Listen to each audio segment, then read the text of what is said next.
حضرت موسیٰ علیہ السلام نے رب کی بارگاہ میں عرض کی، مولا جنت میں جو میرا پڑوسی ہوگا مجھے اس سے ملوا دے۔ تو اللہ تبارک و تعالیٰ کی بارگاہ سے حکم ہوا کہ فلاں مقام پر جاؤ، وہاں پر ایک گوشت فروش ہوگا، اس کے پاس تم جاؤ، وہ تمہارا جنت میں پڑوسی ہے۔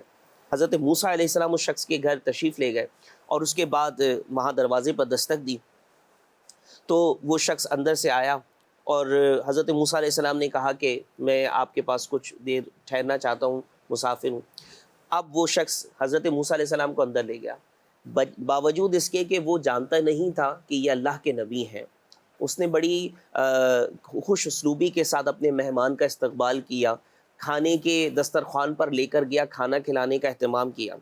اچھا، حضرت موسیٰ علیہ السلام نے دیکھا کہ اس شخص کے برابر میں ایک بڑی سی ٹوکری رکھی ہے۔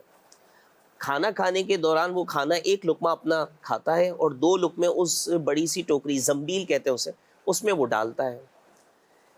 تو آپ کافی دیر تک یہ ملاحظہ کرتے رہے۔ اتنی دیر، کچھ دیر کے بعد وہ شخص جو تھا گوشت فروش، وہ وہاں سے کسی کام کے لیے اٹھا تو حضرت موسیٰ علیہ السلام نے ٹوکری میں دیکھا کہ دیکھو تو صحیح ہے کیا ایسا کہ دو لقمے یہ اندر ڈالتا ہے۔ جب حضرت موسیٰ علیہ السلام نے اس ٹوکری کو جا کے ملاحظہ کیا تو اس میں ایک بزرگ خاتون، یعنی ضعیف العمر خاتون، اور ایک ضعیف العمر جو ہے وہ شخص تھا۔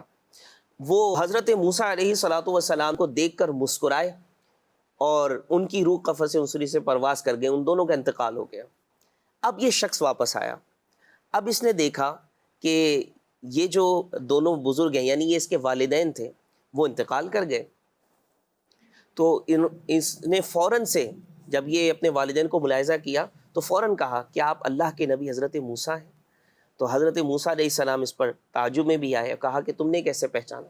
تو پھر اس نے جو ہے وہ بتایا کہ میرے جو والدین تھے انہوں نے یہ دعا کی تھی کہ اللہ پاک مرنے سے پہلے ہمیں حضرت موسیٰ علیہ السلام کا دیدار ضرور کرانا۔ اور پھر اس نے یہ بھی بتایا کہ میرے والدین میری خدمت کی وجہ سے دعا کیا کرتے تھے اور ان کی یہ دعا تھی کہ یا اللہ اسے جنت میں اپنے نبی حضرت موسیٰ علیہ السلام کا پڑوس عطا کر۔ سبحان اللہ، سبحان اللہ۔ والدین کی خدمت کرنے کی برکت سے ایک گوشت فروش کو نبی کا پڑوس جنت میں میسر آ سکتا ہے، تصور کیجئے۔ تو اور والدین کی دعا سے کیا کچھ نہیں مل سکتا۔